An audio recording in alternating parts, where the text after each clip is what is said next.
Here in the Midwest, each summer, another concert venue comes onto the calendar: the county fair concerts. It seems like almost every county fair here has at least one concert in their grandstand area, and that's usually on a clay dirt track, the same place their demo derbies and tractor pulls are held.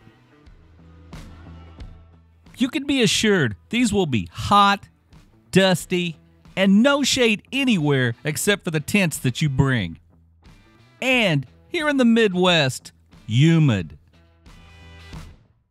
But there's one other possibility: rain. The gig went all day with no rain, and then as soon as the loadout started, the rain started. It only rained a few minutes, but it turned the clay to mud. So this video shows the aftermath when we got it all back to the shop. Long cables that run between the stage in front of house or the generators in the stage are impossible to really protect when you wrap them on this muddy clay. And the wet clay just sticks to everything, including your shoes. Tracking mud in the trucks, on the stage, and subjecting even more cables and things to the mud if you're not careful. And yes, it's a mess. Worse, this always seems to happen when the next gig on the calendar is only a day or two away and is a ballroom gig.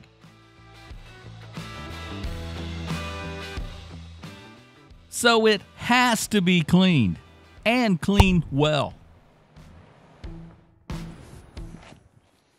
When you're packing up at one of these mud gigs, some cables, it's just best to not even put them back in their proper case, or else the mud on one particular cable will transfer to every other cable in the case if you aren't careful. Other cables, like the feeder and the audio snake, it just is what it is. A few 100 feet of muddied cables and nothing else to do but put them in their cases.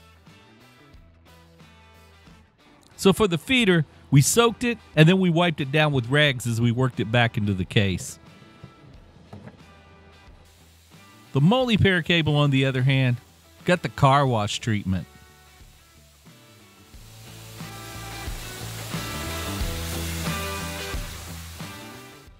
Also, the cable ramps were a mess,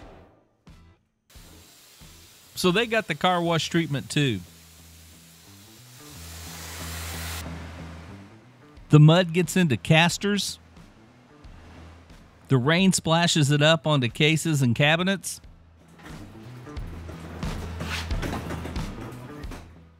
Dried mud ends up at the bottom of the cases where it has to be vacuumed.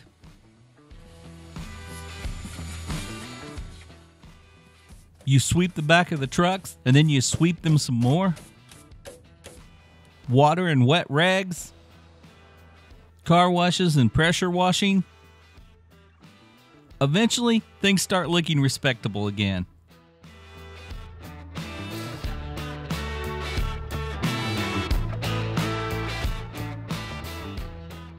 And it's onto that ballroom.